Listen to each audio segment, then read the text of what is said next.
For the Bay Area News Group, I'm Courtney Cronin. He's Jimmy Durkin, covering all things Oakland Raiders football. The NFL Draft 2016 edition coming up on Thursday, April 28th. A lot to get to. The Raiders, Jimmy, have had some pretty good drafts in the last few years. Unlike a team a little bit further down the Bay, there's not that many question marks, not too much, I guess, tension in this year's draft class. Reggie McKenzie brings in two really solid groups over the last 2 years, kind of establishes that young foundation. So we're going to jump right in. Going off of those points, what is the focal point for the Raiders when they pick number 14? I mean, I think at this point, they really are in that beautiful position of we can draft the best player available. Everybody always likes to say that.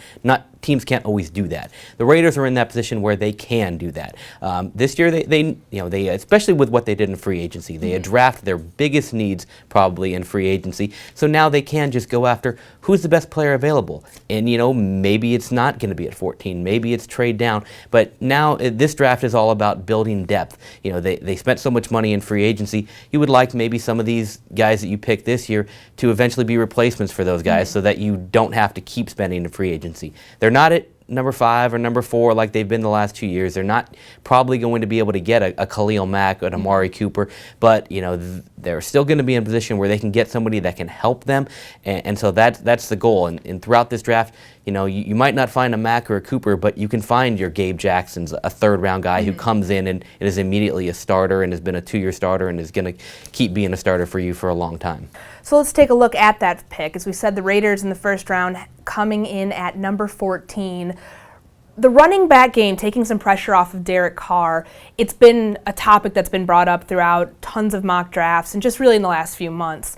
Reggie McKenzie, though, has not drafted a running back in the first round since he took over as the GM in 2012. The chances of Ezekiel Elliott going to the Raiders in the first round, they look pretty slim. Is that going to become more of a spot that you draft a cornerback?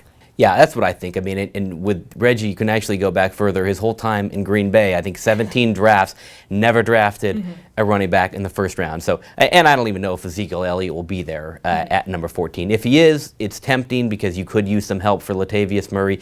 Derek Carr was their number 2 rusher last year, which is a little bit scary to think about. So they will need to address that, I think, at some point. But cornerback seems like the most logical spot to draft, position to draft, because they did get Sean Smith. That helps. They have him paired with David Amerson. That's a pretty good cornerback duo.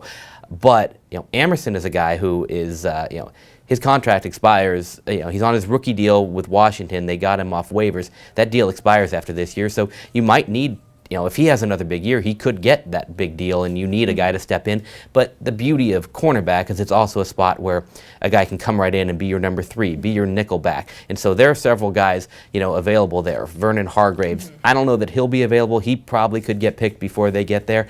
But, there's William Jackson, there's Eli Apple. Those are a couple of guys that could come right in, play that third cornerback role. They can play right away. They're not going to be counted on to, they don't have to go out there and be Pro Bowl players, but can help them a lot. The free agency and just how productive the Raiders were over the last few months since the end of the season to be able to get some guys that can fill those starting roles. I mean, taking a look at their cap space, what it was even in March, they're about, $60 million under, where they could have been. Middle linebacker, though, that's something that's still a big concern. How do you think they address that issue in the draft? I think there's still some hope that Ben Heaney can be that guy. He was a 5th-round pick last year and showed some promise.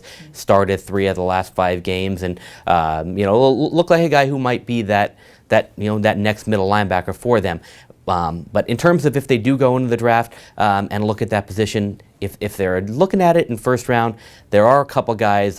Alabama's Reggie Ragland, who is just kind of that.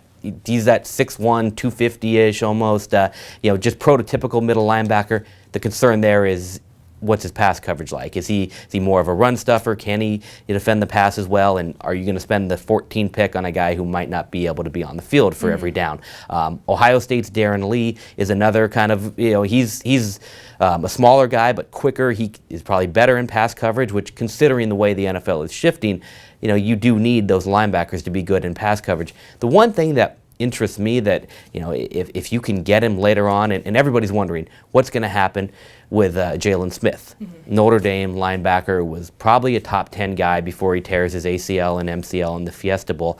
Well, he's probably going to miss the 2016 season.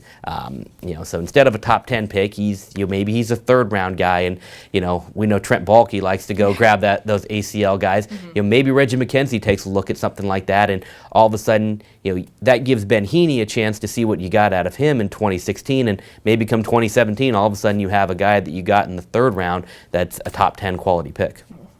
With the defensive backfield, jumping right back into that, coming off free agency, they pick up Reggie Nelson. They've got a lot of holes to fill with the departure of Charles Woodson to retirement.